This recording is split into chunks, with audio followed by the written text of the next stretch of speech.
What's going on, y'all? Welcome to Hard Headed. I think this is episode 5, if I do Episode recall correct. 5. Wow. Can't believe we made it here already. I know, That's I can't crazy. believe I'm still putting up with your guy self already, honestly. It's tough for me. After all those L's you've taken, you still come back on the pod.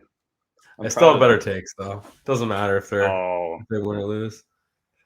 All oh, right. that's Well, before we get into it whatever. here, really quick, I got to do my little reveal because otherwise I'll forget. So here we go. Jersey reveal Guys, from guys what, probably guessed episode this 2 is or the 3? Tom Brady jersey. So there it Yep. is. Boom, bang, boom. If you guessed it, you probably did. Super easy. But we got a new jersey sitting over there, so it'll be up for you at some point, and we'll get back to guessing again. All right.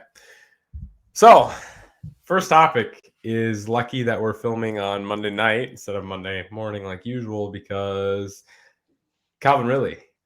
Wow. I even had to throw my Falcons Julio jersey on for this one. Just Give me your take. suspended for at least this season for betting, for placing sports bets. I personally Obviously, I know it is illegal, so obviously he deserves his punishment. He's very dumb for doing it because he obviously knew it was illegal to do. It's against NFL rules. If you didn't know that, then I mean, shame on him. That's a pretty obvious rule that you should know. But at the same time, he just placed, I have a tweet here, Adam Schefter, 3, 5, and 8 game leg parlays, just picking teams to win. No one knew in the Falcons or other teams, no one knew about him placing these bets. So there was no influence or anything like that. And Calvin Ridley even tweeted himself saying it was only $1,500. I know some people that's a lot for a guy like Calvin Ridley. That's just a small Chump bet. change. Yeah. So he said that it was only $1,500, that he doesn't have a gambling problem, which, you know, I don't know much about his personal life. I'm sure he doesn't have a gambling problem, but I don't think it was that bad of a gambling situation. And I do question if that is too severe of a punishment. Yeah, I mean, it sounds to me more like he was an idiot than he has a gambling problem. Like, Yeah. I don't like. I mean, I could be wrong, but it doesn't sound like it's a regular thing. And I feel bad picking on the guy because he was down bad. You know, he was going through it. So I mean, it's tough, and Yeah. I'm Struggling sure. mental health. Yeah, he was not feeling the best at the time, but like, that's just something you got to know. I mean, like, that's just there's some people that think that that's the worst possible thing ever, and it's just like you got the Pete Rose effect with that situation going on. I mean, Pete Rose obviously Yep. worse, whatever, but they still blow that way out of proportion. Also, now, given that being said, that the rule itself is stupid, Calvin Ridley is also stupid for not knowing that and just making it that obvious. Like, it's like Right. you really think they're not watching your whatever FanDuel or DraftKings account? Like, come on. Yeah. Sheesh.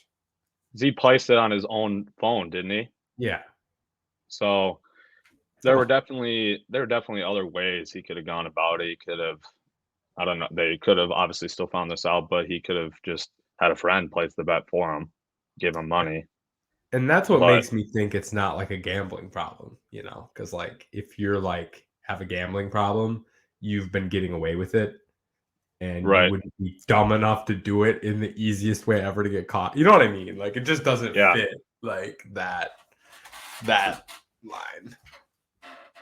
And 1,500 again is, if he had a gambling problem with how rich he is, he'd probably be gambling more than $1,500.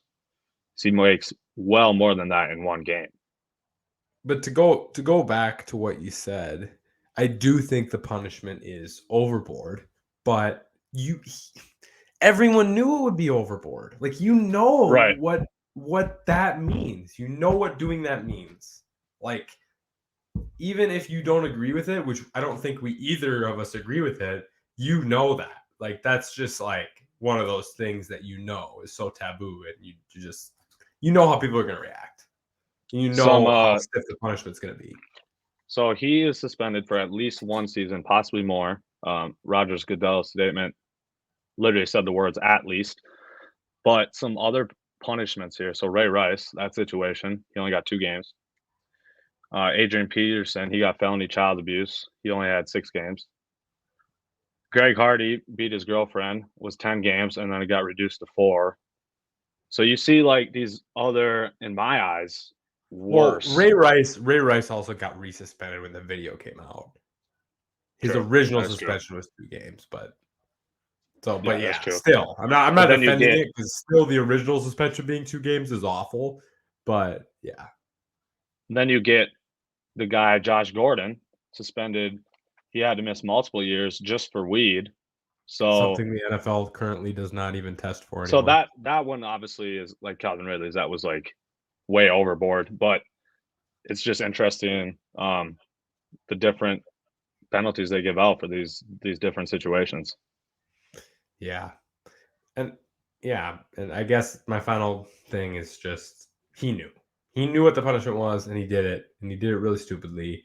So he was not in his right frame of mind, obviously, given that, because he's never shown to be that type of guy. This man's real low key, just go out, balls, does his job, gets her done. Like, he's like, you know what I mean? Yeah, absolutely. Yeah, that's just my final take as well. You can argue all you want about the rule. At the end of the day, it is a rule. He knew it was a rule. He still did it. So I'm sure he'll probably try to appeal it, but he's obviously not going to win. So at this point. And I know that is a cop-out argument. Like, you knew the rule, so don't break it. But, like, in this situation, I feel like it's actually warranted saying that because you know how big of a deal this rule is. Like, it's not like a speeding ticket, Yeah, you know? a lot of, you know. Yeah, absolutely. Yeah, I don't have any more thoughts about Calvin Ridley. He's going to have to serve the suspension the whole year for sure, if not longer. Yep. So we just thought we'd bring that quick to you guys. Crazy breaking news we called each other about today. So yeah, that was one of those I'm examples. sure you guys were shocked as well when you saw it on your phones. But okay, so second topic, our first real topic is going to be talking about the Aaron Rodgers. Ooh. What are we Aaron going to be talking Rodgers about? situation. Where is he going to end up? Where do you It's obviously think? the biggest talk of the NFL offseason. It's constantly talked about. My first and quick answer is he will be a Packer next season. That is what I think. What do you think, Spinny? In my heart of hearts, if I had to bet money, it would be that he's on the Packers too. Still, I think that he has some. Here's my take. My read on the situation is that he sees what we all see. He sees the limit that the Packers have reached the last few seasons. They can't get over the hump, and he knows that given the salary cap and his money and Devontae Adams' money, that they're going to lose talent. They're going to lose Zadarius Smith or Preston Smith. They're going to lose guys like that, Robert Tonyan, guys like that may not be like super crazy vital, but in the playoffs, when you got teams like the Niners and Rams that have talent all over absolutely everywhere, you're not going to stand up with those mid to average guys that you're going to be replacing those Pro Bowl type players with. And so I think that's his issue. I really do. That's how I read it. The thing is, though, he's under contract, though. So how a trade would have to happen. Yeah, but they said they'd trade him, and I think they would. If he said, I want to be traded, I think they would trade him. Yeah, that's fair. Which team? And they will get a ton for him in that situation. Yeah, they'll get a lot. At least 3 first round picks. 2-time defending MVP, 4 MVPs total, Super Bowl champion, Super Bowl MVP. So yes, they will get a lot. Obviously, he's old, but he still has multiple years in him still. So he They'll get And a you'll lot have a from him team for like sure. the Bucks did with Brady, where obviously that was a free agent signing, but like they will mortgage their future and their future first round picks to try to go win a Super Bowl if they feel like their roster is at that level. Like Right. teams like Denver, you know. So that kind of leads into the question I was asking you: which team could trade for him? Yeah, I think Denver is an option. I think I would say Pittsburgh. Pittsburgh is an option. I don't know where Rodgers is at, but if I'm Rodgers, the NFC South, any like the Saints or the Bucks, both those teams look real interesting because the division's so trash. Like you put Aaron Right. Rodgers on any of those teams in the NFC South, they're winning it this year. And you're gonna have an amazing record. Do you think that Rodgers has that much of a say with the trade situation where he can just tell the GM that I want to go to the Bucks, trade me to the Bucks? Nope. Nope. No, so I The agree. So that's why I GM don't. is gonna get the most for him that he can Right. get, So for I sure. definitely get what you're saying, but I don't think the Bucks. I don't know if they'll be able to trade for him. The Saints, I think, could though. I feel like the Yeah. Saints could. Or a team like the Commanders. That's another team that I think could put in an offer for him that the Packers could like. But it's gonna be the I think the Broncos have such a big lead on it because they're in the AFC. He'd be playing in the same division as Mahomes and Herbert and Carr. And the Yeah. Packers, the one thing they don't want is for Aaron Rodgers to go somewhere else and win a Super Bowl. Well, it's really hard to win a Super Bowl playing those three teams each twice a year. So I think that they like, and I think that the only time the Packers would ever play them would be in the Super Bowl. So that's also good. And they're going to get a ton. Denver has a ton of young assets to give. So those three things make me really think that the highest likelihood is Denver.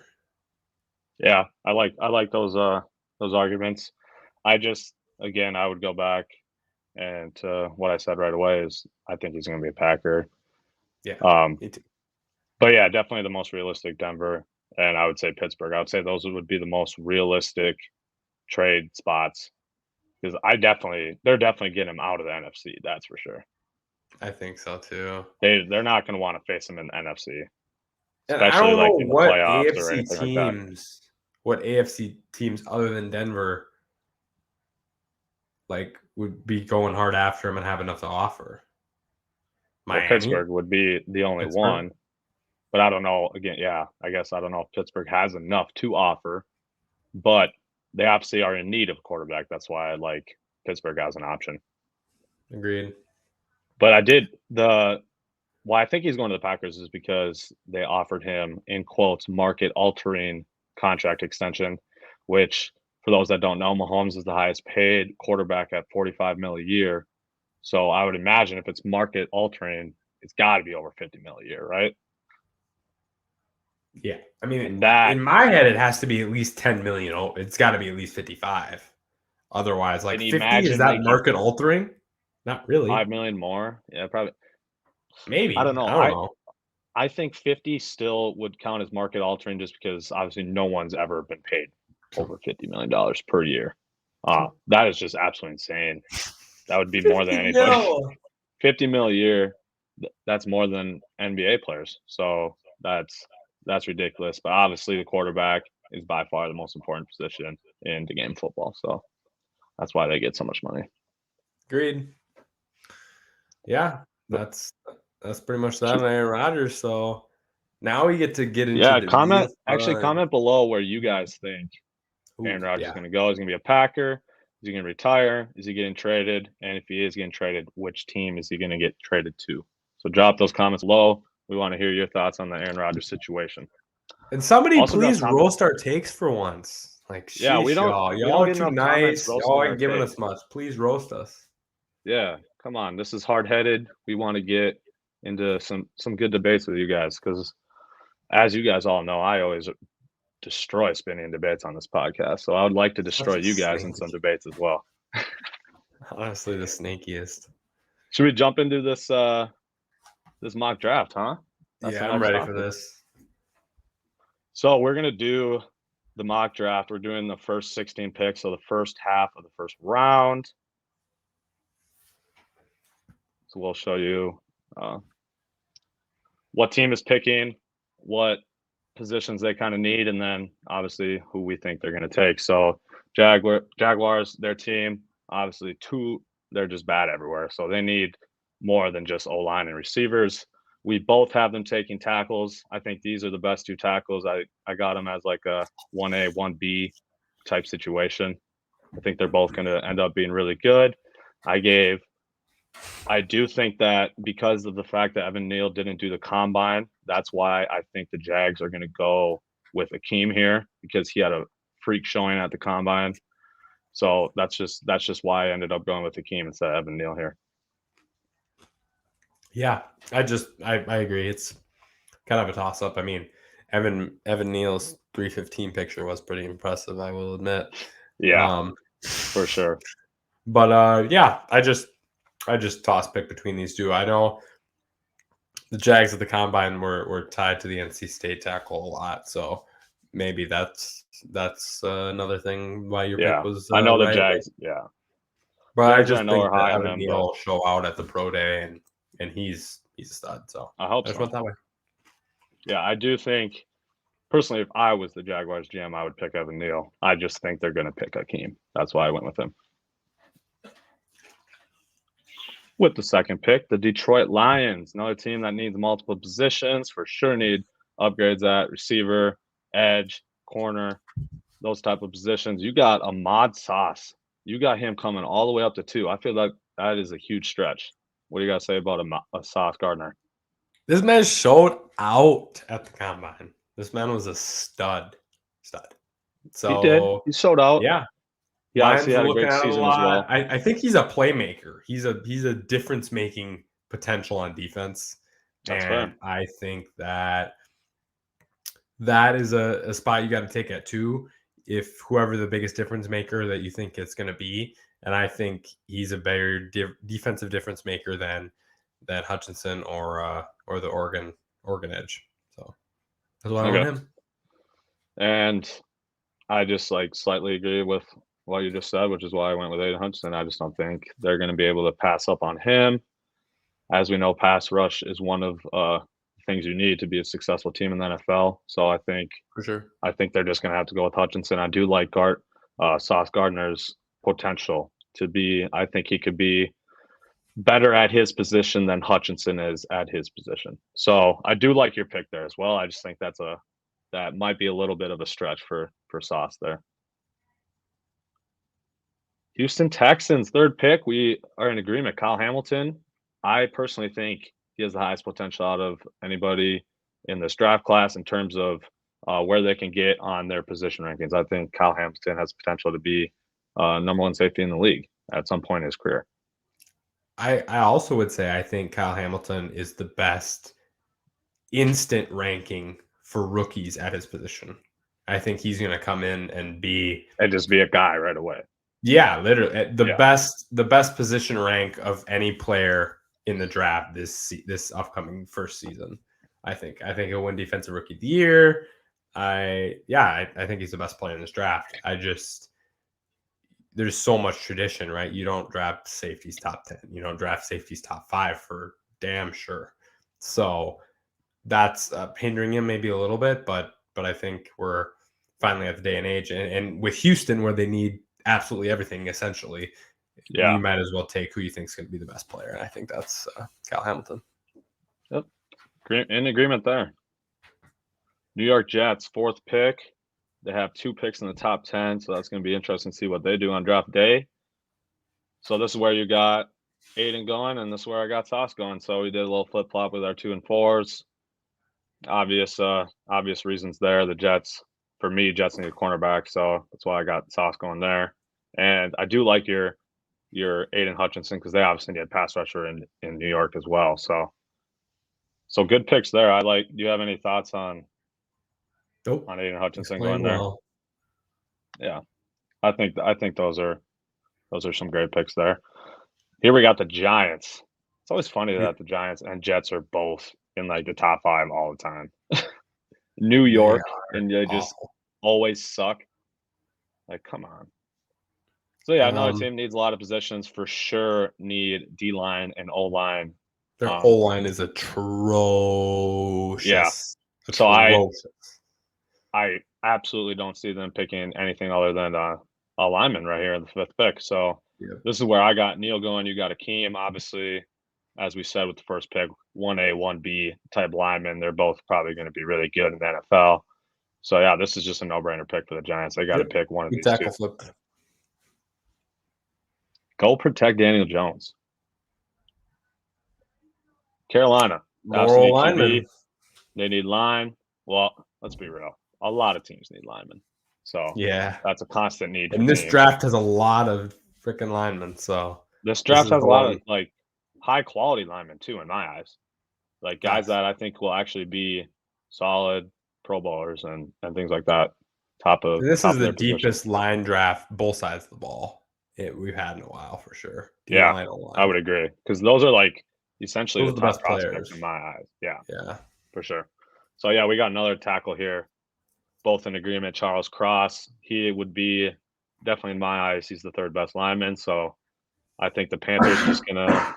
They could obviously reach here and pick a QB. I just think they're going to beef up their own line first, and I'm assuming that's why you went with Cross as well. Yep. Giants again. You got Kayvon going here. Spinny, what gave Kayvon the edge to you?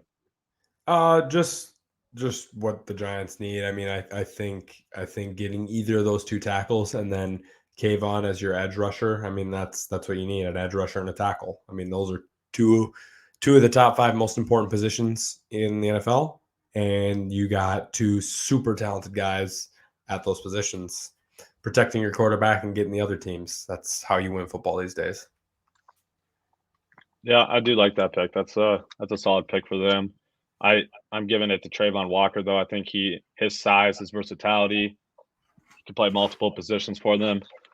He is just a little bit higher prospect in my eyes. I think they'll take a little gamble here and go for Trayvon. Kayvon kind of I think he'll be the guy that kind of like Hamilton could come in and produce right away. But I just think Trayvon has a little higher upside, which is why I think the Giants are going to go with him. Kayvon athletic freak, moves little suspect right now. Yep. So yeah, he obviously is still great potential as well. Once he gets some coaching in him and JD learns on. Clowney vibes, whether you Yeah. take that in the good or the bad. I think both. He fits Right. the Clowney mold quite well. Completely agree. He even compared himself to Clowney. He essentially Yeah. said he was like Clowney. So Falcons 8th pick. Number of ways they could go here. You got the first QB being taken, Malik Willis. What are your thoughts on that? None of these QBs are first round QBs most years. I don't think none of these guys really I don't like, and I wouldn't take any of them in the first round personally. Malik Willis is maybe the only one that would be close just because of his upside, arm strength and mobility. But it's a quarterback league, and if you don't have a good quarterback, you don't win. So I think Malik Willis is a guy who needs time to sit, time to figure the NFL out, real raw. So I think this is the year for the Falcons to get him, sit him behind Matt Ryan for a year or two, because he needs that. Otherwise, he's not ready. He's Trey Lancey, he's Patrick Mahomesy, where, and I'm not comparing him to Patrick Mahomes. I'm just saying in the fact that they need to sit and learn what's going on before they play. So I think they reach here and get a Malik Willis. I do agree with what you said about Malik. I think he's the best quarterback in this class. I also agree that this quarterback class is very weak. So I don't expect any of these guys to be like major studs going forward in the future. But I do like Malik Willis's upside the most out of any of the QBs. I Hello, definitely could freezing cold see. takes. How are you? do you mean Just want to freezing make cold sure take? when this goes on freezing cold takes later, when they're both horribly, horribly wrong, and Oh, and Malik Willis is just wins like is the the world champion. wins the MVP, and then Yeah. yeah. So just wanted Well, to. hey, I'm not rooting against him by any means. So No, me either. I'm yeah, not rooting against any of these guys. The more good like I said, I quarterbacks, the think more he's the fun. best QB in the class. So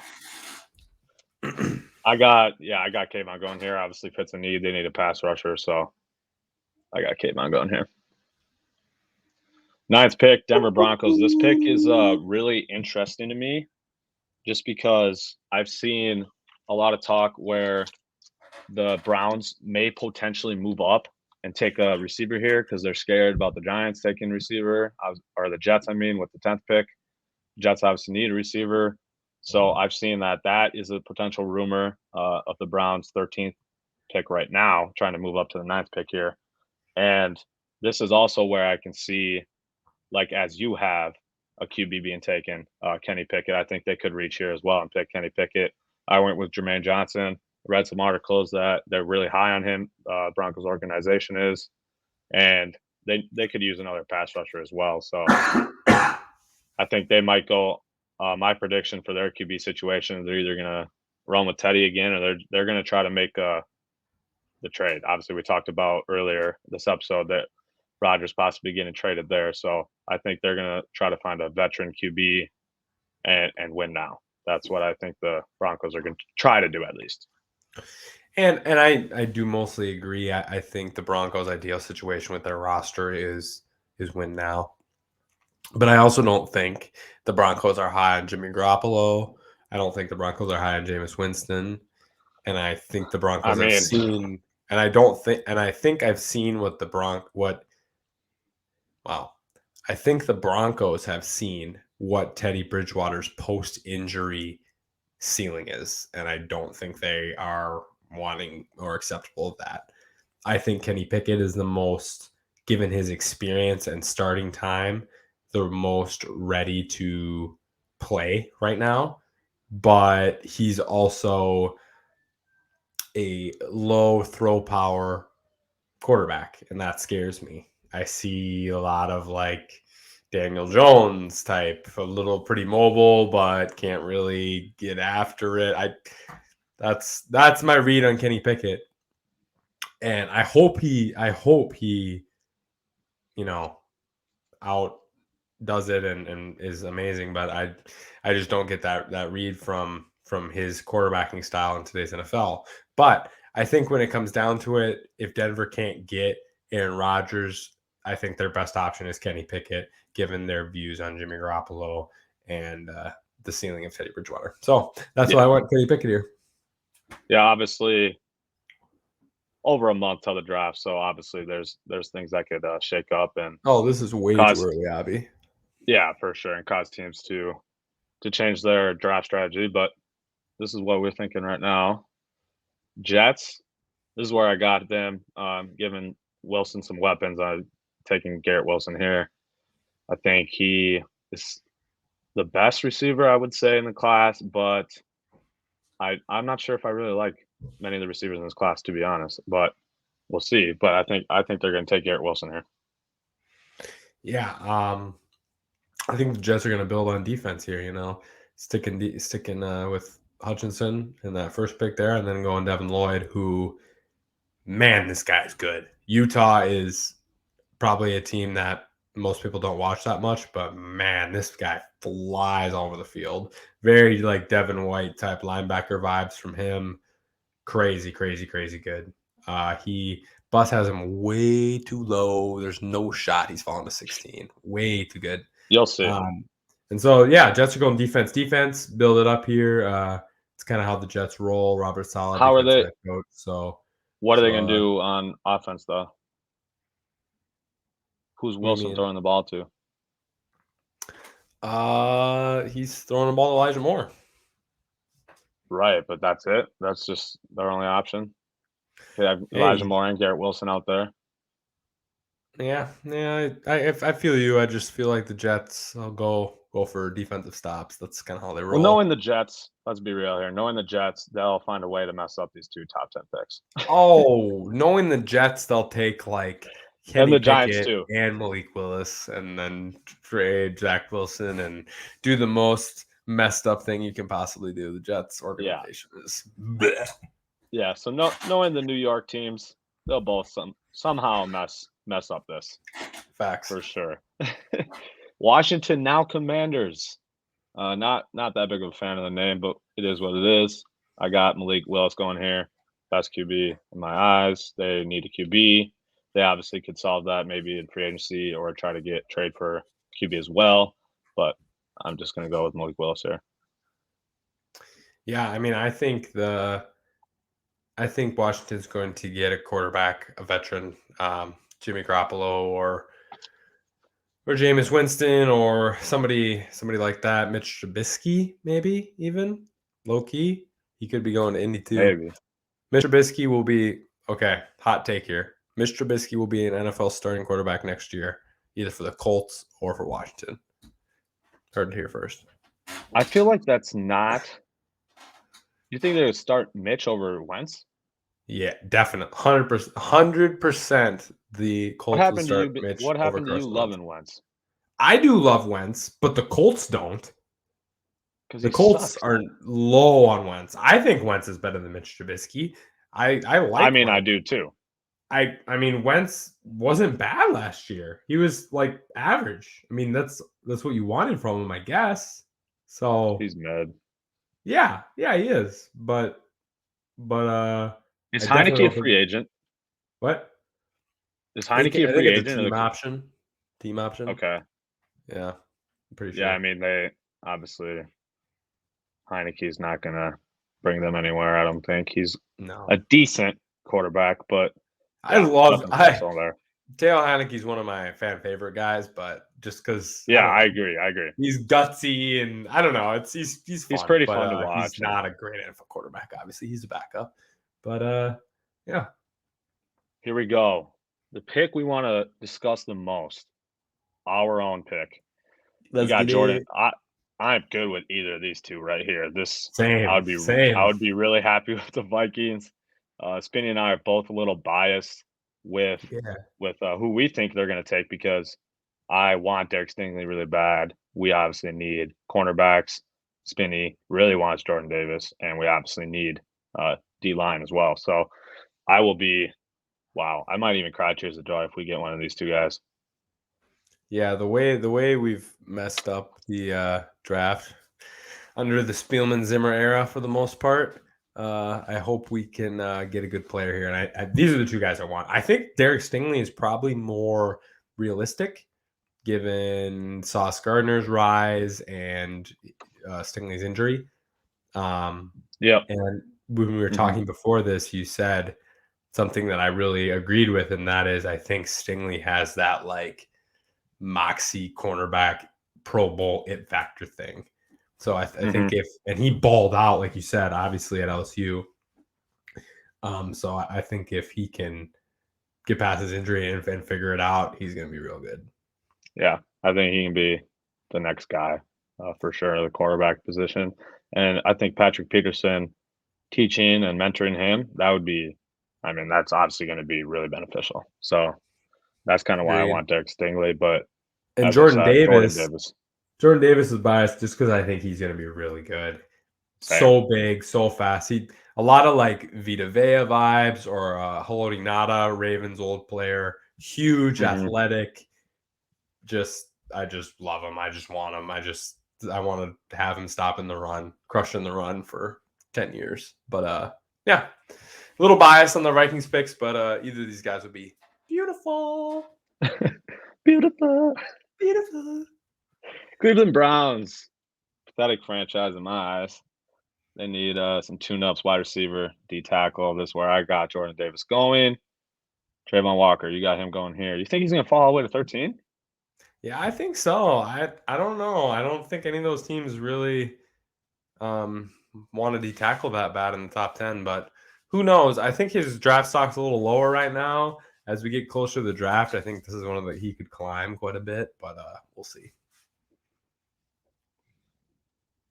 I think the Browns, they'll address their wide receiver, their wide receiver need in free agency. That's kind of what I picture them doing. But they could obviously take a guy like Wilson, Olave, any of those receivers with this pick Yep. too. So that wouldn't surprise me either. But I think they're just going to go defense here because Agreed.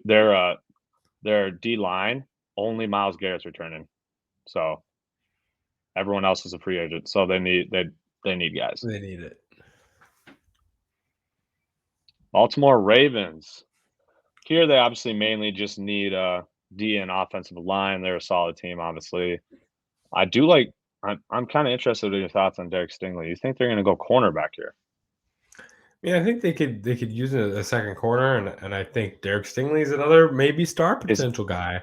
And the Ravens have a good enough roster where I kind of see this as Nuggets taking Michael Porter, right? Maybe not a guy they necessarily needed, but Best a guy available, that pretty much. could what? Best available, pretty much. Yeah, best available guy that could be a star. There's some injury concerns. There's a couple other concerns, but if he comes out as best as he could be a defensive changing guy. Yeah, for sure. That was my thought here. I got Tyler Linderbaum. I think at this point of the draft, he's the best remaining lineman. So I just think they're gonna take him, have him hand the ball off to Lamar for years to come. Philadelphia Eagles, they have back-to-back picks here at 15 and 16, and they also have a pick at 19. So wouldn't surprise me if they tried to move up by trading these picks to move up, or if they moved back.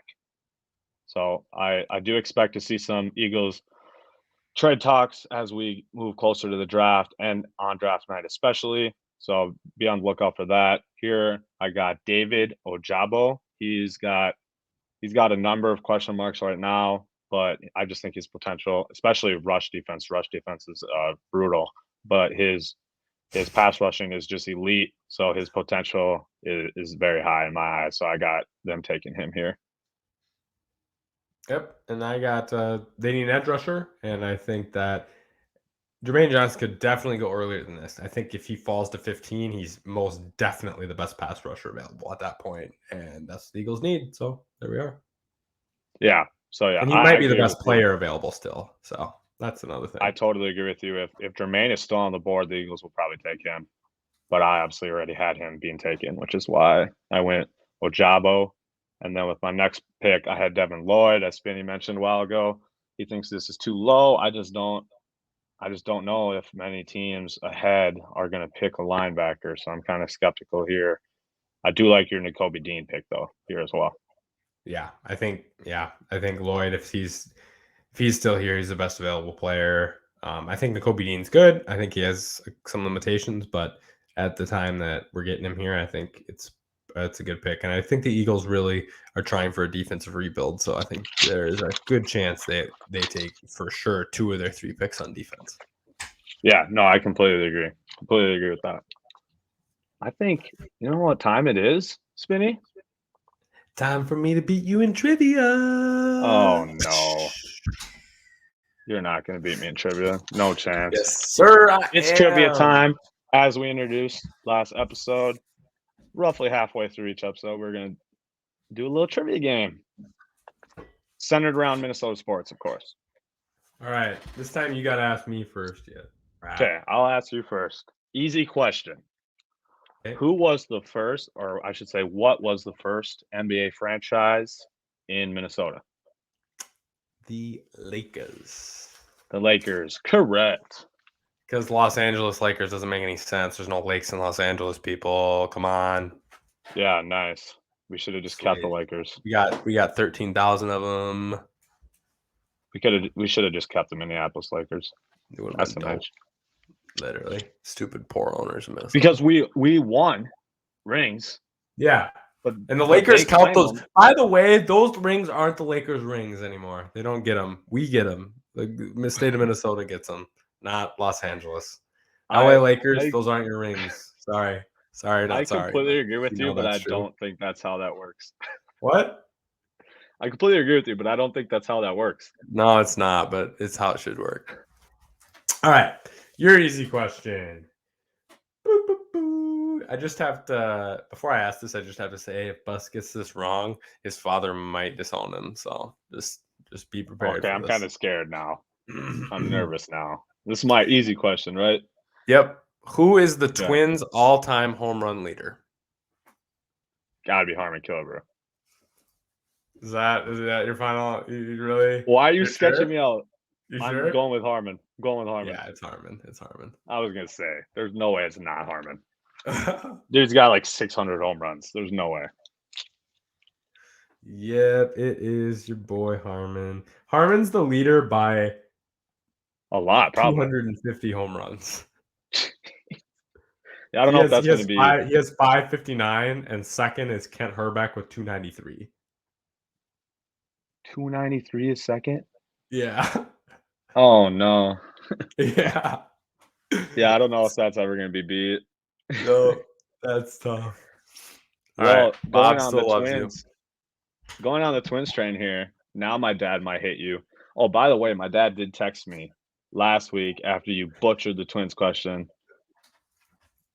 He was mad. What was my Twins question last week? The team or whatever team they were before they moved to Minnesota. Oh yeah, that was bad. Yeah. Sorry, Bob. Okay, here's your question though. Medium question. Who was the Twins manager for the 87 and 91 World Series? Boss. Oh my god, you don't know this? I don't. I really have no idea. I honestly Okay, don't. I was thinking that maybe your Twins knowledge was a little lower, so I did think I should have maybe put that one as the hard question, but Yeah, my you baseball should know knowledge. this. Do I know? Do I know? Like, is he famous? I mean, if you're like stumped right now, you're not gonna get it. I mean, he's Yeah. famous in Minnesota Twins fans' eyes because he's our best manager ever. Well, yeah. He won us 2 rings. I don't know. Oh no, my dad is gonna be so upset with you. It is Tom Kelly. Yeah, never would have in a million billion years got that. Sorry, that's tough for me. Oof. Wow. Oof. Wow. So you stay All at right. 1 point. All right. So my second medium question is Wolves related. Who is the Okay. Wolves' all-time assist leader?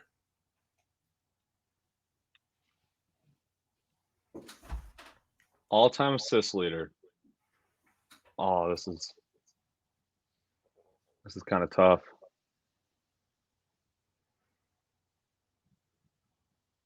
For some reason, I really don't think this is right, but I'm gonna go Ricky Rubio. Final? Yeah. Ricky Rubio is second. Okay. All-time. Sam Cassell. Nope. Then it was Stephon Marbury. Nope. See, this is I why have I no did it idea. as the Just tell medium me. question Just because tell me. I for sure because thought it was Rubio. So it's probably the most famous Wolf of all time. Kevin is it Garnett literally is just KG? yeah. Kevin Garnett is the Wolves' all-time Okay. assist leader. Okay. Good to know. Yep. Shout out KG, the guy. Yep. Points, rebounds, and assists. Nice. Just wow. I should have actually probably assumed that, but at least at least Rubio was second, so I was close. True. Okay, your All right, last question. 1-1. Even though I feel like now, especially after you got the Twins question wrong, I think this question might be easier for you, knowing that you're an NFL guy. In 2012, Adrian Peterson, monster season, as we know. How many yards was he away from the NFL record for rush yards in a season? 7. Final answer? 8? It's Give me a 7 or final 8. answer. Just give me a final answer. Ugh. 8, final answer. Correct. Let's get it. I'll accept it. Well, actually, I'll accept it. There was 2 numbers I was going to accept. 8 was to tie. 9 was to give it. Oh, okay. Outright.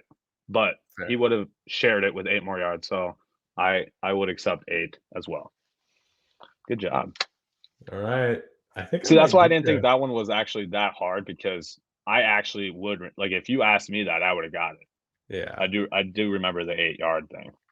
This is something that I don't think you're ever going to get. So I think I'm going to win because my Oh, hard you're question gonna was win? pretty hard today. Okay. Wait, so Who you is the sticking? Just go for it. This is Vikings, yep. Okay. Who is the all-time scoring leader for the Vikings? Who has the most points scored for the Minnesota Vikings in their history? Most points scored.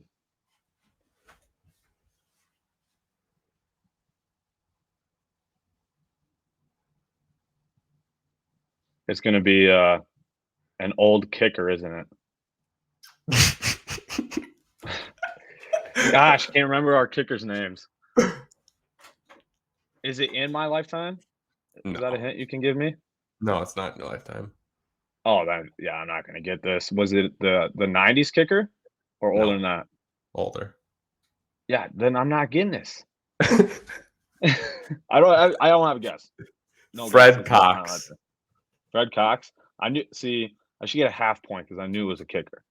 Yeah, you can have a half point. I'll still beat you by a half point. That's fine. Whatever. You still get the I slight love when you win. say, "Is it some old kicker?" I was like, "Yo." I should get the full Oh, point. I said old kicker. old kicker. All right, I'll give you the slight dub there. You won this week's trivia. Finally, you beat me in something on this podcast. Congrats, Spinny. How does it feel? Sick. Shout out Ray Cox. Just a Fred Cox. I now I said know his if name wrong. Nice. you're throwing Shout out out Fred questions like Cox. that. Now I know. If we're throwing out 70s questions, wow, I'm destroying you next week then. Nice. Come on. I just had to get my win this week. That's fair. That is fair. Congrats, Spinny, on your first win. Thanks. We're going to switch gears here a little bit. We're now jumping into, as we know, it's March. It's March Madness season. Finally, I know it's a Pac-12. lot of people's best time of the year, favorite time of the year. Definitely one of mine for sure. So right now we're just going to predict the major conference tournaments and who we think is going to win. So, Spinny, what do you got? Who do you think is going to win this Pac-12 tournament? I'm gonna go UCLA. I think Arizona is obviously the odds-on favorite. I'm looking at the percentage chance here, the Vegas betting percentage chance. Arizona's 53% to win, and then UCLA is 30% to win, and then everyone else is under 8%. So USC's got 7, and then everyone else under 3. So yeah, I'm gonna go with UCLA. I think they're good. I think they have really good guard scoring, and I think Arizona's phony. So yeah, that's what They're we're gonna phony. go with UCLA. I in agreement with you. Actually, I'm going with UCLA as well for essentially the Wow. same reasons as you. I do think Arizona's kind of phony. I don't think they're going to win this conference tournament. I think UCLA is going to get it done. So that's my pick as well. Wow. Were you surprised? You think I was going Arizona or what? Yeah, I did. I'm surprised. I'm gonna be you. You got to go first on this one because I'm curious. Big 12. Let me give this bracket a little stare here. You want the Vegas percentages? Yeah, give it. Baylor's 30%, Kansas 28.25%, Texas 20%, or Texas Tech 20%, and Texas 13%. Everyone else under 3%. So 30, 28, 20, 13. 1 through 4. Okay, I'm going bold here with this tournament. Ooh. Texas. Texas is going to Texas, win huh? the Big 12. They're going to upset Kansas in that semifinal match. And then I also think Texas Tech is going to upset Baylor. We have Texas Tech in the conference championship. Obviously, Baylor, Kansas still locks for the March Madness actual tournament. But yeah, I'm going with Texas. What do you think? Baylor for me. They beat Kansas. I like how they played. But They got Kansas a can squad. really what? Baylor has a squad for sure. Yeah, I like Baylor's squad. I think Kansas can really, if they're getting rebounds and playing like they can down low, that's when Kansas is scary. So but I haven't seen that from them recently. They've been really up and down, especially against good competition. So we'll see.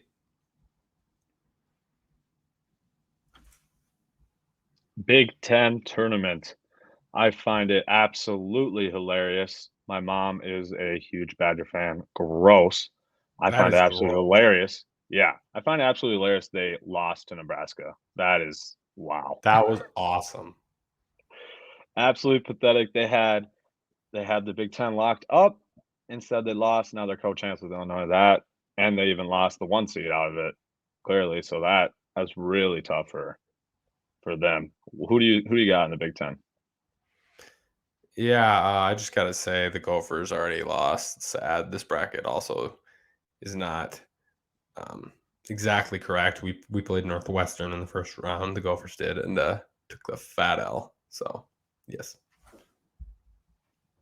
but that was sad. And then, or was that the last regular season game? Am I capping? Was Northwestern Minnesota the last regular season game? I feel like it was the last regular season game. I don't know. I got this picture. It said Oh, it this was says like March 9th. Yep, I'm capping. Just we can ignore that. Ignore that. But I think Purdue's the winner of this tournament. They have been my pick all year. I've said they're number 1 seed, so I gotta stick with them. Let's see here. We got percentage win chance here. Hey, I like getting an agreement. They have Purdue 31%, Illinois 20%, Iowa 18.3, Wisconsin 6.5, and then everyone else right around below 6. So I'm going Purdue as well. I don't. really, what happened Yeah, with I the am. I don't Purdue think. hate? I think Purdue. Yeah, I never really hated on them. I just hated your take that you said they were like one of the teams that could win it all. Yeah. I didn't agree with that. Okay. I don't think they're making the Final Four. They could. They have the potential. I don't think they will though. Purdue is a team that usually chokes in the tournament. They have a history of that. So that's just why I think they'll choke. But I do got them winning the Big Ten tournament for sure. I'm not high on Illinois, Rutgers, or Wisconsin. Those other top seeds. So Mid. yeah, I think Purdue will get it done. Fair. All right. I like it. SEC. You already know my answer, Spinny. So who do you got winning?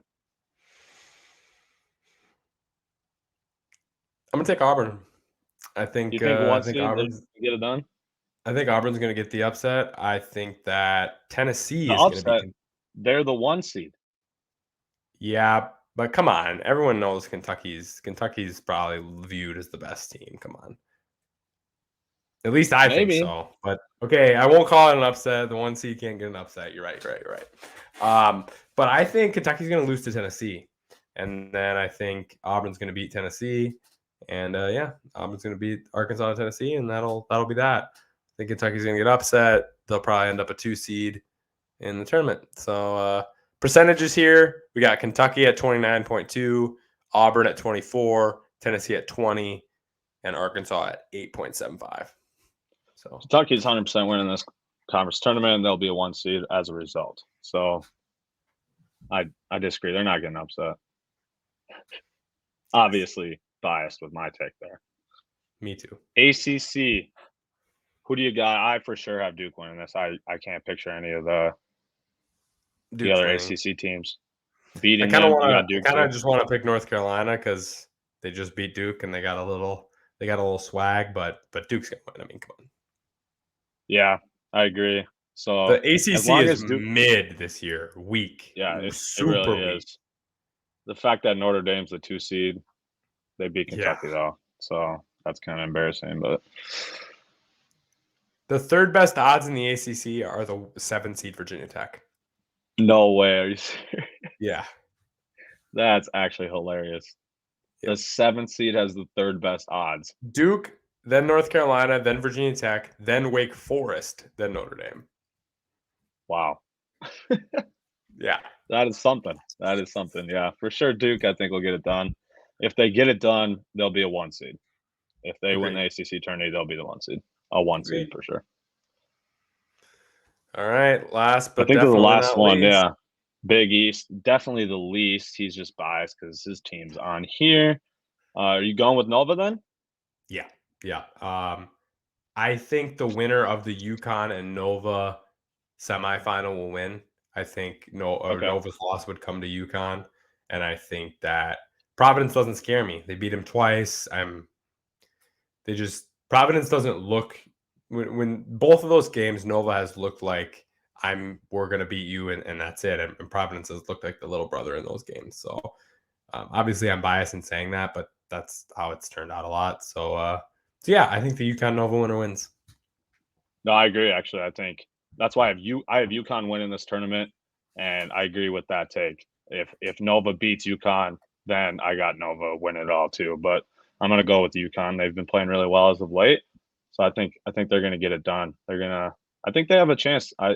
I know you mentioned that last week as one of your sleeper teams in the tournament during Q&A. So I agree. They could make a run. They obviously historically have made runs while being underdogs. So that'll Facts. be interesting to see for sure. And this could be on freezing cold takes too, my Providence take, but and maybe they'll prove me wrong. But the games I've watched, quite a few Providence games this year, and they just don't impress me that much. They play hard. They're a good team. I have respect for them. I don't believe in them.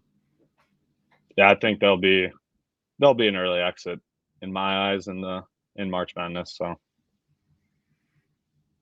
All right. well, that there it was is. our Conference tournaments. conference Check. tournaments. Check. Who do you think are gonna be the 1 seeds then? After the conference tournaments are done, who do you guys the 4-1 seeds? So I'll have. So you had Baylor winning, so I'm sure Baylor must be 1 Baylor, seed then. Baylor, Purdue, Duke, and Auburn. Those are my 1 seeds. Not Gonzaga. Ooh, yeah. Auburn might. I don't. That's why I think it's going to be Purdue that would get the 2, and Auburn would get the 1. I think. Yeah, you're probably right. Purdue has definitely With the way you had your brackets play out, I think that's how that would work. Yeah, I think you're right because Purdue, obviously the Big Ten is real weak. So yeah, I will have Gonzaga, Kentucky. Who are my other ones? I had upsets, so there might be shakeups for me. Duke, Gonzaga, Kentucky, and Duke, 3-1 seeds for sure. And then I don't know. I think that 4 is a toss-up based on how other people play because of the fact I had Kansas and Baylor getting upset. if you have Auburn I'm being real, the final against if Kentucky, Auburn making the final. Yeah. Okay, so then I think Auburn might sneak in there at that 1 seed then. I think 2 SEC 1 seeds. That could happen. Good. Or did you say Purdue? No. Oh, I did say Purdue. So yeah, that would be my 4 then. Purdue, Kentucky, Duke, and Gonzaga are my predictions for the 1 seeds. But yeah, as we know, Selection Sunday is coming up, so I'm excited for that. Let's get it. College basketball. Yeah. The only good part about college basketball because they ruin the regular season and it doesn't even matter anymore. Fix your regular season college basketball. Yeah, fix it. Well, next year we're going to talk about something we haven't talked about on this podcast before, UFC. We have a guest joining us for this segment, our good friend, Brett Van Maasdam. Here he is. How's Brett, it going, welcome boys? to the pod. Thank you for having me. What were your initial thoughts about Saturday's fight, UFC 272? What prelims, early fights, anything stand out to you? I'd say first off, I want to shout out Umar Nurmagomedov. He is undefeated, and he fought Brian Keller, and it did not last very long. I think it was 3 minutes and 15 seconds until he choked him out, which is actually not bad for him. He should be very pleased with his showing because Umar is an absolute animal. He's undefeated, and props to Brian for taking that fight. Nobody really wants to fight Umar at this point. And yeah, I definitely wouldn't. I don't blame them. I do not blame them at all. I don't think he's had a fight in the UFC gold past the first round. So also I want to shout out Kevin Holland. It was Kevin Holland's first fight at welterweight division. He was a longtime middleweight fighter, and this was his first fight going down a weight class to welterweight, and he looked great. He fought Alex Oliveira, which is a good welterweight fighter. Yep, he's good. And I think that with Masvidal's loss, Kevin Holland would be a good next matchup for Masvidal. That's interesting take. I honestly didn't get to watch the prelims at all, so I didn't get to see any of those fights or fighters that you were just talking about. But Umar definitely, he's an up and comer for sure. Yeah, no doubt for about sure. it. If you got the last name Nurmagomedov, you're a scary man. Stuck. Yeah, that's Also, just a scary last all name. the fighters from Dagestan, all the Russian fighters coming in, I think they're going to be taking over the UFC very soon. I agree. Those guys I are some completely scary agree. dudes, honestly. Yeah, they are. Also, I also want to shout out Bryce Mitchell. This was my first fight watching him fight, and I think has a record of 15-1 now. Only has one loss in the UFC, and I definitely became a fan watching him. He fought Edson Barbosa, a longtime UFC vet, absolutely destroyed him. Did not finish him, but he had ground control from the start of every round, all 5 minutes. Was beating Edson Barbosa up, which is very impressive. And shout out to Bryce Mitchell. Interesting. All right. Those are names to keep an eye out on for sure. So You now got a question for Brett? Yeah, let's get to the main stuff here. First, what was your thoughts going into Covington Masvidal? How'd you feel it was going to go? I thought Masvidal's only chance to win was to keep it on the feet, keep it in striking range. Covington did the smart thing. He took him down every round, and you could tell after the first and second round, Masvidal had lost all of his energy. As soon as he was gassed. he was gassed. As soon as Covington took him down, Masvidal, kind of just accepted that position, which is always a losing recipe. So Covington did what he needed to do to win. He knew that he didn't want to stand up and trade shots with Masvidal because Masvidal has great power. He did hit him once clean on the jaw. Could have knocked many other people out, but Covington has a very good chin. Doesn't really get knocked out very often. No, not at all. No. So that was your thoughts going in was that Covington had the edge and it was going to have to be I don't really like Colby very much, so I was hoping that Masvidal could, take him out. Masvidal did run out with his flying knee attempt, but I mean, Covington knew better. He stayed close to the fence right away. Going into it, I wanted Masvidal to win, but Covington's clearly the better fighter. So what were some of your reactions during the fight? Like, did it surprise you? Because in my eyes, it was pretty easy. Obviously, it was unanimous decision, so it was Covington all night. I think one of the judges had scored the contest 51-44, which means multiple 10-8 rounds for Covington, which is just absolute domination. Yeah. Past the second round, Masvidal really needed to just try to knock him out, which was not going to happen. So after the second round, I kind of lost a little bit of interest, but it was a decent fight. It wasn't the best main event. No, I agree. I completely agree. So that kind of leads into my next question. Since Masvidal lost and now makes it 3 straight losses for him, what do you think is next? Like, I mean, he's obviously going to have to work his way back up. Yeah, I think he fights another up-and-comer. I honestly think Kevin Holland would be a good fight for Masvidal. That'd be an exciting fight. They're both very good strikers, and I don't see Kevin Holland taking Masvidal to the ground. So that fight probably ends in a knockout. For who, I don't know. Masvidal is looking like he's on the decline of his career. He's getting older. Yeah, he's old. It's hard to tell what's next for Masvidal. Can he reach that peak again? Do you think? No. Yeah, not with Kamaru and Khamzat Chimaev coming up in the welterweight division. There's no shot that Masvidal. He probably doesn't headline another UFC event ever again in his career, I'd say. I agree. That's That is bold, sad but to say, probably but true. that's what happens when these guys get old and get to the end of their careers. So it's a fall off we've seen many times. I think he's another Nate Diaz. He's very popular in the fans' eyes, but it's not going to be a title fight. I don't think ever again in his career. Yeah. So how about Kobe Covington? Do you think there's all right? Do you think number one he's ever going to get Usman a third time? And if he does, do you think he has a shot? He did call out Dustin Poirier in his post-fight interview. So Dustin is right now in lightweight division, but he has fought in the welterweight division before. So Dustin could come up to fight Colby, which would be a good fight. I think that the next fight for Usman is going to be the winner of Gilbert Burns and Khamzat Chimaev, which I think Khamzat will beat Gilbert Burns, probably Agree. within 2 rounds, and then the fight of a really unprecedented fight, I'd say just as big as Conor and Khabib, would be Kamaru versus Khamzat, because Khamzat is just an absolute destroyer.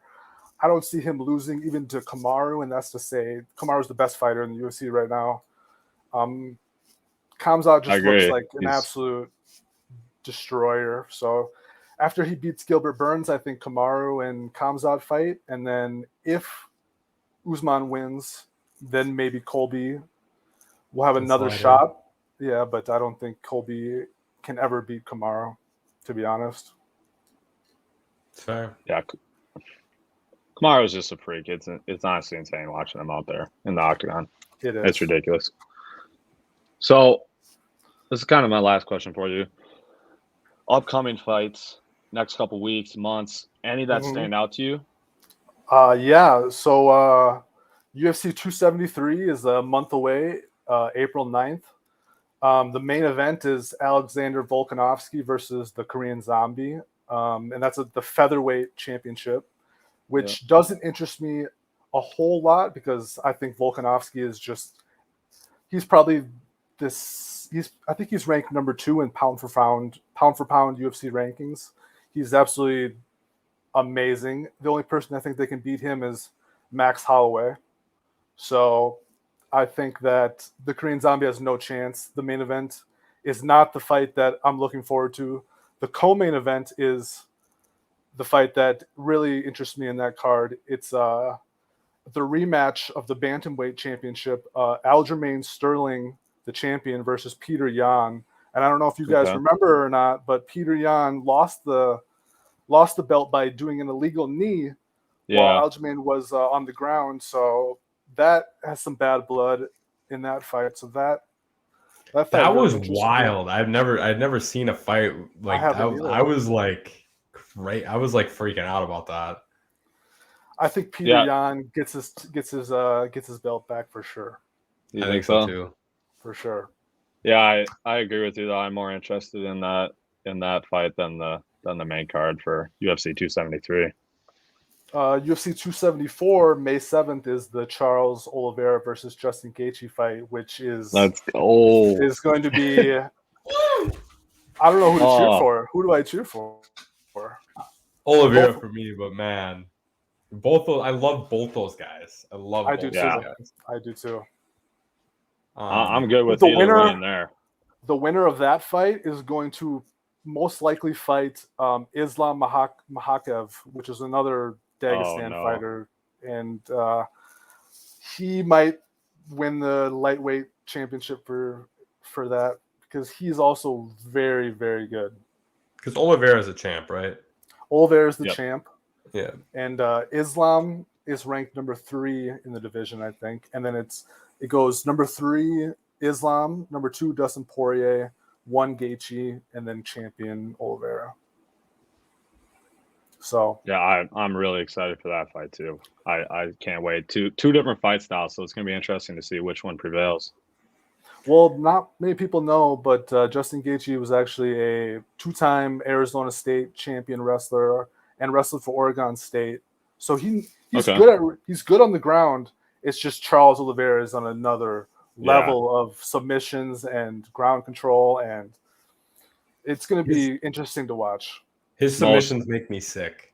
I know. Yeah, Honestly, make me honestly. sick. Most of the time, he just Honestly. jumps on their back and chokes them out. Like, Yeah, Oh, that what move is that called again? That when the he jumps on his guillotine. back, that The one is guillotine. just his guillotine move is insane. Honestly, most submissions in UFC history. I know you talked. I know you talked about this a little bit with some of the low key guys at the beginning, but how about any other upcoming fighters you got to hype up? You got anybody else to hype up? Let me see. I don't know. I mean, there's a lot of upcoming guys, but I want to shout out a woman fighter actually, Mackenzie Dern. She has a fight. She was fighting for a long time in the UFC, and then she got out, but now she's back in. She was a beast when she was in the UFC. So she's fighting, I think, UFC 274, the fight before Peter Yan and Aljamain Sterling. So shout out to her. I hope she comes back in her return fight. She does well. Sweet. Yeah, that'll be interesting to see. Well, thanks, Brett. It was good having you on. Talk some UFC 272 and upcoming UFC events as well. Hopefully, we can get you on the pod in the future. Definitely for UFC 274, we're gonna need some reactions from that one for sure. For sure. Yeah, I gotta shout you out, Brett. You're my resident UFC guy, into the most devout follower and Absolutely researcher of UFC. So thanks for coming on and helping us out. Glad for having me, and I'd be glad to come back on and talk more UFC. I love talking UFC. So awesome. Perfect. Thank you, guys. See you, Brett. See ya. All right. Well, hard-headed fans, we have just our Q&A to finish up, just to wrap up this episode. I got some interesting questions from some friends. First question, I'm going to put in exact quotes because the question itself was just absolutely hilarious. I gotta before you ask it, I gotta shout out everyone this week. First week we're a little slim. This week we got a ton of questions. So people who are texting us and DMing around and everything. So we will try to get to your questions, but thank you a lot, and please continue to give us your questions. Keep the questions coming. We want to talk about what you guys want to talk about. So hopefully we can make some good progress with this. At any time during the week, you can send these DMs. Okay, the question: is Zion's fat ass ever going to come back? By Fred Spencer Sullivan. Also kind of led into, is he a bust? My initial thoughts: yes, he is. His fat ass is going to come back at some point. Hopefully he's laying off the gumbo a little bit, but I don't anticipate him playing this year. It's also very sketchy to me that they released the email to season ticket holders for next year, and he wasn't included on the email. So they're not even marketing Zion anymore. So I'm expecting a trade this offseason. I don't know. It's a situation that hasn't worked out. Apparently he's distant from teammates. He just hasn't been a very good professional in that regard. So yes, he is going to come back. I don't think he will come back as a Pelican. I don't think he'll play a game as a Pelican again. It's fair. I mean, I can respect that take. Also, got to shout out another Spencer Landsteiner, who texted us about this Zion thing right before we went on tonight. Also, so we got two Zion questions, basically the same thing. But so is he a bust? Is he a bust? No. Well, number one, it's not soon enough to know that. Right, he's not a bust. I don't think he's a bust yet. Could he be a bust? Maybe. What? Maybe, but you can't be a bust after one. You can't be a bust after one injury. Like, come on now. But no, I agree. We gotta wait, especially when he was shooting 60% from the field, scoring 25. Like what? 25 a game, like 8 rebounds a game. Yeah, this man's insane. He's not a bust yet. If he stays getting injured, I know big men tend to have a history once they get injured, foot and knee injury. It's hard for them to recover, but We've seen guys There has been some though. Jonas Ilgauskas had a really bad knee injury early in his career, came back. Bill Walton had that big and one knee of the injury best in players Portland, in went to the Boston. Bill There's been Walton some. mid. Bill Walton mid after he got hurt. What? Once Bill Walton was on a good trajectory, he got hurt mid after he was hurt. Anyways, He was not mid. He was good for that year in We're Boston when they won the ship. They wouldn't have won the ship without him. 100p. mid. Anyways, one of the best players in the league right now, Joel Embiid, obviously didn't even play how many years before he started his Yeah. career. So, yeah, it's been done. I think Zion still has a chance to be really good because he's obviously already shown us that. You just got to get healthy. And that being obviously said, there are obviously some red flags with, like you said, the being distant, the rehabbing in Portland. But from what I understand, that's kind of his family. Like they're super private. That's kind of how it is. Even at Duke, it was like that. They had some situations going on like that. So, and the other thing is, the man is 22. Like, yeah, he's only 22. Excuse me. I was distant at 22. I think a lot of 22-year-olds are distant when they're trying to figure out who they are and everything. And he went from a small town in South Carolina to Duke to the star of a franchise in the NBA. I mean, I don't care how awesome of a guy Zion is. That's a lot of stinking pressure for a 22-year-old to be under. And that's a lot of like crap going on. And even if he can handle the pressure, that doesn't mean he's going to be perfect. Not everyone's LeBron. Not everyone's LeBron that we can just be absolutely perfect, role model, never make a mistake your whole career, personal life wise and teammate wise. Like, we're not all that guy. But so I think he has a chance to grow up from this. But it is telling when guys like JJ Redick that were on the same team with him kind of call him out on ESPN. Like, that tells me something. It tells me something. CJ McCollum called him out, who's on his team currently, and called him out on TV. That's pretty darn telling right there. So there's obviously some red flags other than just the injury. But at the same time, he's so good, and his personality is vibrant. And it is like something you can really market when he's doing his best thing. So I think that you got to give him a chance to grow up. No, I agree. So yeah, is his fat ass ever coming back? Yes. Is he a bust? Not yet. No, he is not a bust. Correct. Second question, actually from Brett. Great question. I throw it on there. Is Russell Westbrook the reason the Lakers are struggling? No. My answer is partly yes and no. It is a team game. Everyone is responsible. Everyone needs to play better. LeBron, sure, he's average. I'm a huge LeBron guy. He's a second or third in scoring, but he needs to be better. Like, everyone on the team needs to be better. AD's never healthy. They have a lot more issues than just Russell Westbrook. And I feel like the media has made Russell the scapegoat this season. I think Russell is the third most to blame for the Lakers' struggles. Who is the most? Number 2 is Rob Pelinka for not putting shooters around LeBron. That's the most obvious thing on the planet. What do you do with LeBron? You get a good big man who can play D and a bunch of shooters. So who's one? AD? AD. What? Yeah. AD was supposed to be the guy. He was supposed to be the one right now. He's supposed to be the best player on the team. That was the plan. Yeah, he's supposed to be the one right now for sure. LeBron's in year 19. Like, yeah, AD's supposed to be being the guy. AD's not the guy. AD is not a number one guy on the team. Talent-wise, maybe. Mentality, ability to stay focused, willingness to win. I don't see it. I don't. AD's and definitely could be a top 5 to 10 player, but he just doesn't have the one mentality. At least he hasn't shown or given me any proof to believe that up until this point. And if AD was averaging his 28 and 12, the Lakers would be real, real good right now. Yeah, but instead, no matter Russ or not Russ. But Russ could take a bench role playing with the bench players, and if he was willing to do that, then I think he could actually be beneficial to the team.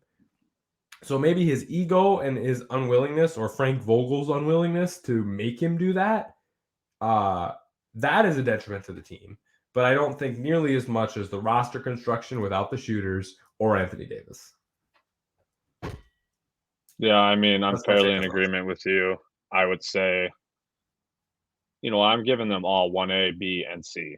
I think that's all equally to blame. Russell's obviously insanely struggling this year. AD struggled when he was playing, and he's like freaking made out of glass. He just gets hurt every second. It's so annoying.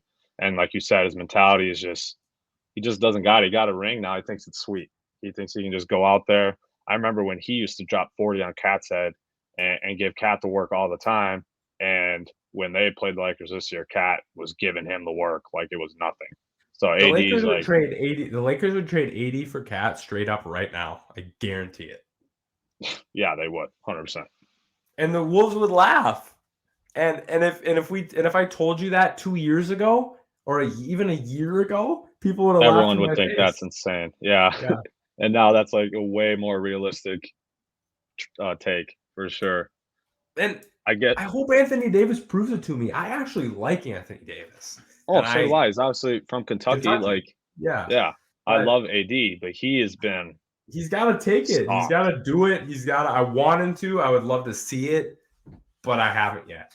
So, and AD has 100 billion times more impact on the Lakers winning than Russ. No, 100% And agree. they knew what Russ was. Russ isn't that much worse than he was in Washington or Houston. Maybe a little bit worse on the shooting percentages, but not. They knew what he was. They knew what they were getting. Yeah, there's a lot going wrong in LA. That's for sure. Russ is not the scapegoat. He doesn't deserve all the blame. 5 guys are on the court at the same time. They got 15 guys on the roster, coaches, GMs. It's the whole organization. They did not meet expectations. That's an obvious statement. The last question here I want to throw on to wrap up this episode. Chase, he guest appeared on episode 3. Chase Richter asked me just about general thoughts about the new MLB rules that are starting in 2023, larger bases, pitch Not clock, official yet. And the banning is going to be official. Let's be real. It was agreed upon between the MLB and the MLBPA. So it's just got some legal processing and all that jazz to go through till it's official. But starting the 2023 season, larger bases, pitch clock, and the banning of shifts, which I think that would probably be the most controversial of the 3. Don't you think? Yeah, I mean, I personally don't have an issue with any of the 3. I do think that banning the shift is too far. I think they should probably just put a cap on how many times you can shift in a game or something like that, because that adds a unique aspect to management. Then now the manager has to decide when he's going to use his 5 shifts or whatever it is. So yeah, I think that would be. We talked about that in the group message today, right? About a bunch of my guys about how that would work. The only thing is, like, how do you police that? Like, what's a shift? Like, how far can you move? You know what I mean? The general outfield movement to me is not a shift. It's what they're trying to eliminate is all the infield standing on one side. Like, so you could have a shift would be anytime the shortstop is on the other side of second base. Pretty much, or something like that, yeah. And you could only have 3 infielders on one side of the infield 3 times per game, or something. Yep, like that's how it would have to be worded for sure. But yeah, I don't know. It's interesting. It's hard because it's a balance. It's like baseball's a big stat sport, right? So I think that if you're going back to like the origin of baseball, the shift wasn't really a thing. So I think you got to like account for that side, but also at the same time, we're not allowing something that was come up with was just a better strategy. Someone came up with a really good strategy and now we're just outlawing it. And now it's just, I don't know. So I kind of see like both sides of that argument. Yeah, I definitely do too. And I also see The argument that people will give, like, just learn how to hit against the shift, learn how to bunt down the baseline. Joey like, Gallo, bunt down the Yeah. third baseline, buddy. Yeah, like Joey Gallo, you got an entire team on the right side of the field. Why don't you just bunt it down the third baseline? You get on base every time. So I definitely can see both sides of the argument. So that's why I think they should maybe limit shifts, because I get the ideas to the ban shifts so that theoretically there should be more hits, more base runners, more runs, more fun to watch is the idea behind it. But I don't You know. got to find a balance. Got to find a balance. Yeah, got to find a balance. Banning is too far. Pitch clock, I'm in for that. Larger bases, don't really understand why they did that, but Care that that's much. whatever. Yeah. Pitch Definitely count, I'm very in favor of. Let's get these games shorter. If I remember right, it's 14 seconds with no one on the base, 19 seconds with someone on the base. You have, which seems pretty good to me. I feel like that's good.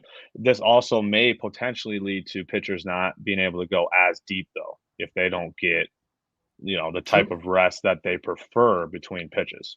True. Which I don't necessarily know if that's. I don't know if that's that big of an issue. Maybe it is, but well, and I wish they could implement rules like the NFL does, where you just kind of can test them out and then you like test the rule out for a year. Yeah, but so we'll see. We'll see what happens. So yeah, I'm for it, and I have nothing against those new rules. We'll see what happens in 2023 when they're finally implemented, if assuming it becomes official. But yeah, wow. Episode 5, folks. We just concluded episode 5. Again, can't believe we made it this far. It's been a blast. So keep following us. Social medias, we got our TikTok up and running. Take a look at that. As you can see in the top right, if you haven't seen our socials, we got some cool logos here. We got our new logo at the top right. Definitely check out Twitter and Instagram. All 3 different colorways were posted. So yeah, go check those out. As always, can we give a shout out to our boy, the designer there? Can we give him a shout? Yep, my buddy Jeremy Becker, his grad assistant Devin Snellgrove. Shout out Devin Snellgrove for Let's go, buddy. Thank you. We love it. You did it perfect. Creating our logo. Yes. Special shout out to you. It turned out amazing, and everything we've heard from the fans has been very positive. So shout out to Devin Snellgrove for sure. Yes, sir. All right. That is episode 5. Thanks for listening, everybody. Goodbye.